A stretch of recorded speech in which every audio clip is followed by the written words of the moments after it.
ബഹുമാനപ്പെട്ട KWCയുടെ പ്രവർത്തകരെ, അതുപോലെ തന്നെ നമ്മുടെ ധർണാ സമരം ഉദ്ഘാടനം ചെയ്യാൻ വേണ്ടി എത്തിയിരിക്കുന്ന നമ്മുടെ തിരുവനന്തപുരം ജില്ലയിലെ തന്നെ കോളം നിയോജക മണ്ഡലത്തിലെ MLA ആയ ശ്രീ രമേശ് സാർ, ദൃശ്യമാധ്യമ പ്രവർത്തകരെ, മറ്റു അഭ്യുദയാകാംക്ഷികളെ, Kerala electrical wireman and supervisors association എന്ന സംഘടന 1980 മുതൽ എറണാകുളം ആസ്ഥാനമാക്കി സംസ്ഥാന വ്യാപകമായി പ്രവർത്തിച്ചു കൊണ്ടിരിക്കുകയാണ്.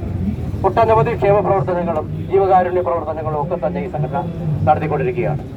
കഴിഞ്ഞ പ്രളയകാലത്തും അതുപോലെ തന്നെ കോവിഡ് ബാധിതമായിട്ടുള്ള സമയങ്ങളിലൊക്കെ തന്നെ സംഘടന മുന്നിട്ടിറങ്ങി ഒട്ടനവധി പ്രവർത്തനങ്ങൾ നടത്തി. അതുപോലെ തന്നെ ഇന്ന് ഇപ്പോൾ ഈ വയറിംഗ് തൊഴിലാളികളുടെ അനുഭവപ്പെടുന്ന ഏറ്റവും വലിയ ബുദ്ധിമുട്ടെന്ന് പറയുന്നത് അന്യസംസ്ഥാന തൊഴിലാളികളുടെ കടന്നുകയറ്റം. അതുപോലെ തന്നെ KSEBയിൽ നമുക്ക് ലൈസൻസ് ഉള്ള തൊഴിലാളിക്ക് ആ തൊഴിലെടുക്കുന്നതിനുള്ള അവസരം നഷ്ടപ്പെടുന്ന സാഹചര്യമൊക്കെ തന്നെയാണ് ഇപ്പോൾ ഈ ഓൺലൈൻ സമ്പ്രദായത്തിലൂടെയുള്ള ആപ്ലിക്കേഷൻ സമർപ്പണം വഴി ഉണ്ടായിട്ടുള്ളത്. അതായത് നമ്മൾ ഒരു വീടിൻ്റെ വയറിംഗ് ചെയ്ത് കഴിഞ്ഞാൽ അവിടുത്തെ ടെസ്റ്റ് റിപ്പോർട്ട് നമ്മുടെ ഇൻസ്പെക്ടറേറ്റ് അനുശാസിക്കുന്ന രീതിയിലുള്ള ടെസ്റ്റുകളും കാര്യങ്ങളും ഒക്കെ നടത്തി അതിൻ്റെ സർട്ടിഫിക്കറ്റ് സമർപ്പിക്കുന്ന ഉത്തരവാദിത്വം അംഗീകൃത കോൺട്രാക്ടർമാർക്കുള്ളതാണ്.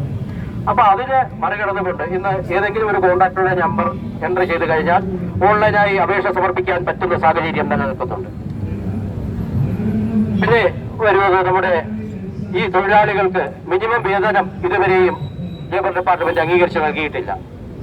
അപ്പോൾ തന്നെ ക്ഷേമനിധി, നിർമ്മാണ തൊഴിലാളി ക്ഷേമനിധിയിലാണ് നമുക്ക് അംഗത്വം നൽകിയിട്ടുള്ളത്. ആ നിർമ്മാണ തൊഴിലാളി ക്ഷേമനിധി ബോർഡിന്റെ അവസ്ഥ എടുത്തു കഴിഞ്ഞാൽ ഇന്ന് ഈ അഭ്യസ്ത വിദ്യരായ തൊഴിലാളികൾ കൂടുതൽ ഉൾക്കൊള്ളുന്ന വയറിംഗ് സമൂഹം അവരും അതിൽ തൊഴിലാളികളായിട്ടാണ് അംഗങ്ങളായിട്ടാണ് ചേർന്നിട്ടുള്ളത്.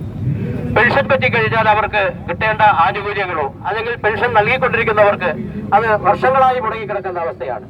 ഓരോ കാലഘട്ടത്തിലും ഇലക്ഷനോ മറ്റെന്തെങ്കിലും കാര്യം വരുമ്പോഴത് മാത്രം 1-2 മാസത്തെ സംഖ്യ മാത്രം നൽകിക്കൊണ്ടുള്ള ഒരു പ്രവർത്തനമാണ് നടന്നുകൊണ്ടിരിക്കുന്നത്. അതൊക്കെ മാറ്റിക്കൊണ്ട് ഇന്ന് വയറിംഗ് തൊഴിലാളികൾക്ക് തന്റേതായ ക്ഷേമനിധി